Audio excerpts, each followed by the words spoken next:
Eu vou abrir esta live de hoje com um trechinho pequeno de uma live que fiz por ocasião da diplomação do presidente da República em dezembro. E ali eu falo sobre o relator do caso de cassação do Deltan Dallagnol, que é o ministro Benedito Gonçalves. Vamos à imagem e uma pequena abordagem que eu faço, depois eu vou entrar comentando a cassação de ontem. Por favor. Termino com um tapinha no rosto, ameno, afável, cordial, íntimo, que significa um tapinha no rosto do proclamado eleito no austero corregedor do TSE, Benedito Gonçalves, o tal do missão dada, missão cumprida.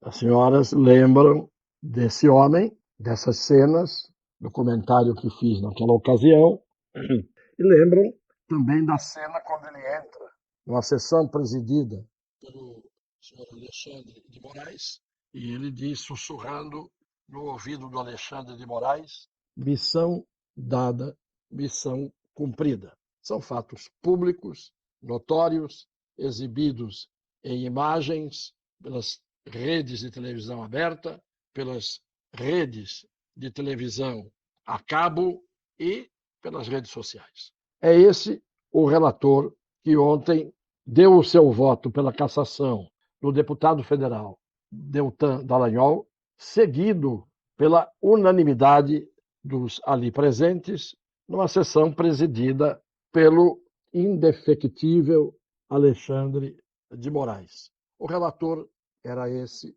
senhor ministro Benedito Gonçalves. Para consumar a cassação do mandato do deputado federal Deltan Dallagnol, o TSE aplicou o torto, e não o direito, imposto à la carte por agentes da dita magistradura. Dita barra, magistra barra dura. É um trocadilho que todo mundo entende. Eu sempre fui aqui a favor da justiça, do direito, da Constituição, das leis, e sempre defendi aqui e em outros lugares os que foram vítimas de injustiças na aplicação da Constituição e das leis. Então fica muito claro isso que eu estou dizendo. Sou um antigo jurista, bem antigo, velho professor, vetusto advogado, mas um homem pleno de tédio nesse campo e de um nojo recrudescente ao longo de um tempo já octogenário. O relator Benedito Gonçalves votou e o tribunal, de joelhos, em literal boca chiusa, boca fechada, emitiu um inaudível, não deu para escutar, assim seja, quando ele acabou o seu voto, sem rubores faciais, sem constrangimento e sem pudor. Em resumo, vamos ao resumo do caso. No caso específico da lei da ficha suja, ou da ficha limpa, se quiserem, essa lei dispõe serem inelegíveis os membros do Ministério Público, caso, na altura do Deltan Dallagnol, ele era membro do Ministério Público, que tenham pedido exoneração, ele pediu exoneração, na pendência de processo disciplinar administrativo, ou melhor, processo administrativo disciplinar. Então tem um processo administrativo disciplinar pendente sobre a cabeça do ministro, ou melhor, do promotor ou do procurador do Ministério Público. Então, se ele nessa situação pede exoneração, ele não pode ser eleito se candidatar. Portanto, sobre o membro do Ministério Público, deve pender um processo administrativo disciplinar já instaurado, já aberto e, portanto, em curso, em andamento, e não apenas uma sindicância, um inquérito ou um processo administrativo não disciplinar.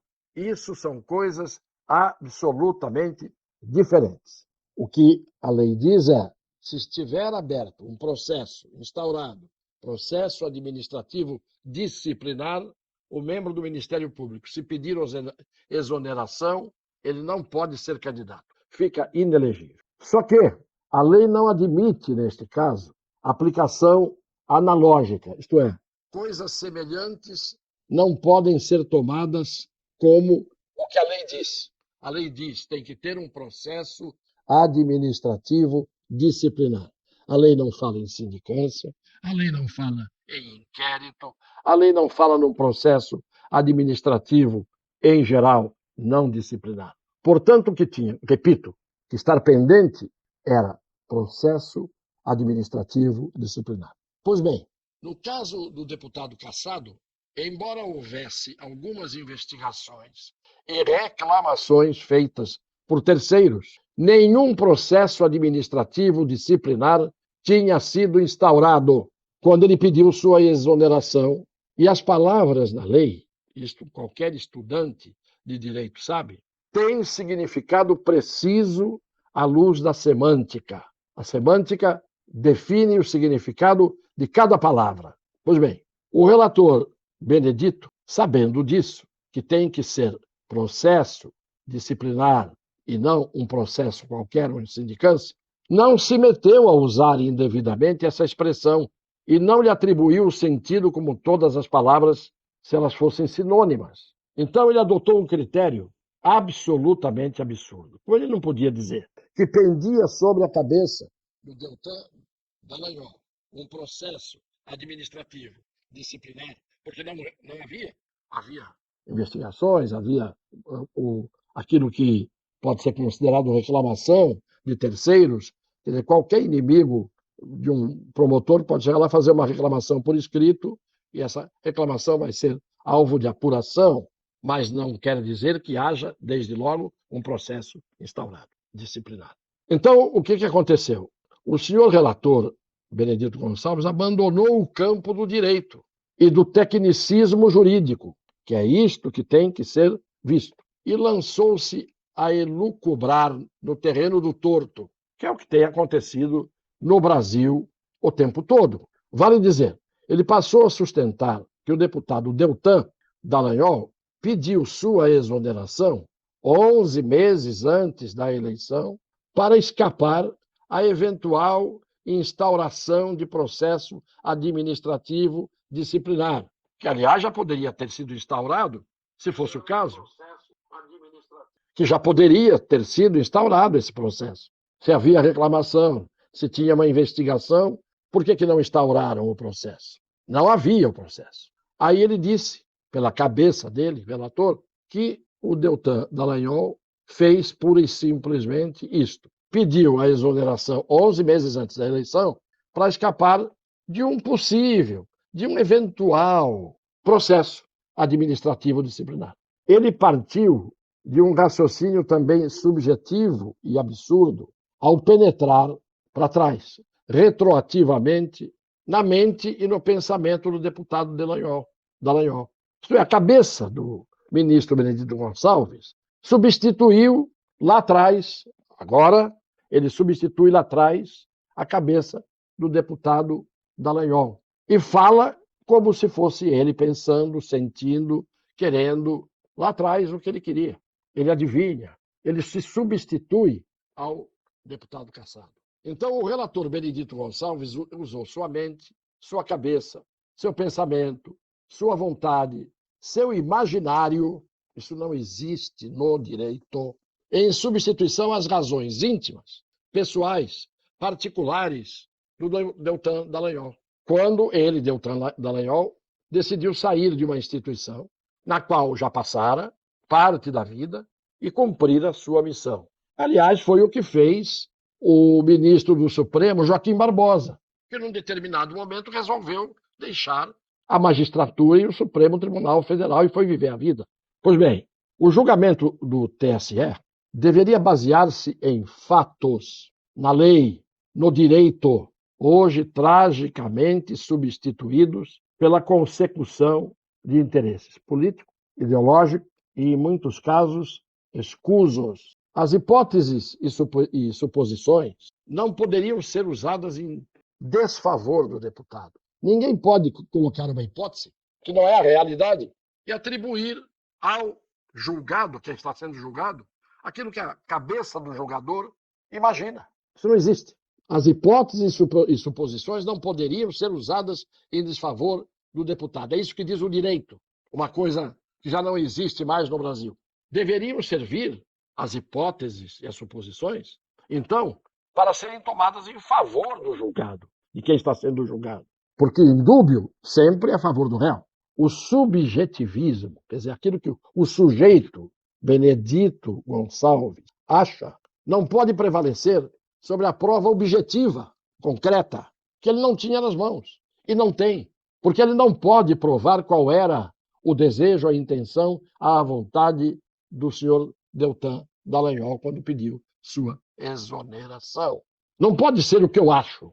Se tivesse, por exemplo, uma gravação em que o senhor Deltan Dallagnol estivesse dizendo: eu vou pedir exoneração porque eu tenho receio de vir a ser alvo de um processo administrativo disciplinar.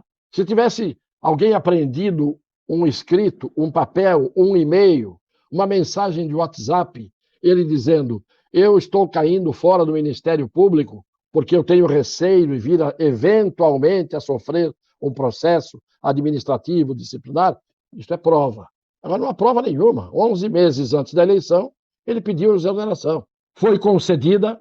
O Tribunal Regional Eleitoral, TRE, do Estado do Paraná, deu o senhor Deltan Dallagnol como elegível, deu-lhe a candidatura, ele concorreu às eleições e teve 344.900 votos, a maior votação para deputado federal no Estado do Paraná. Pois bem, portanto, esse subjetivismo, esse eu acho que ele quis sair do Ministério Público por isso. Não, ele quis sair porque ele queria ser candidato a deputado federal e foi eleito com a maior votação do Estado e já estava cumprindo quase 6 meses, quase 4 meses de mandato. Portanto, a decisão é escandalosa, unânime, que é mais trágico, sem que ninguém tenha discutido o assunto, sem que ninguém tenha dito uma palavra. Falou o relator, o presidente Alexandre de Moraes perguntou: há alguma divergência? Não, então vou proclamar o resultado. E proclamou o resultado com a cassação de mais um deputado do Paraná. Já tinha sido cassado o deputado estadual Francischini, que tinha tido a maior votação para deputado estadual numa eleição anterior. Então eu digo que a decisão é escandalosa e, para dizer o menos, é injurídica, contrária ao direito. Tem evidência de ser uma decisão idiosincrática.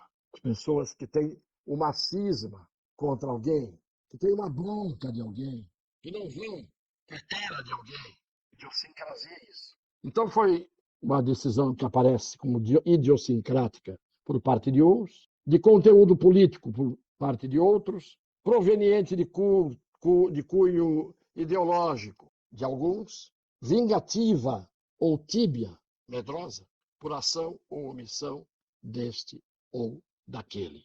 É isso que nós estamos vendo, mais uma vez, um atropelo do direito.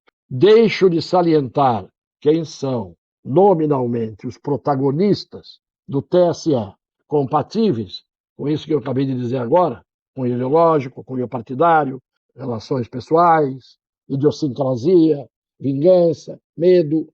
Eu deixo de dar os nomes por serem, obviamente, os de sempre, com alguns de seus renovados acólitos, isto é, colaboradores e ajudantes, os novos que vão se multiplicando. Um beijo no coração das pessoas de boa fé.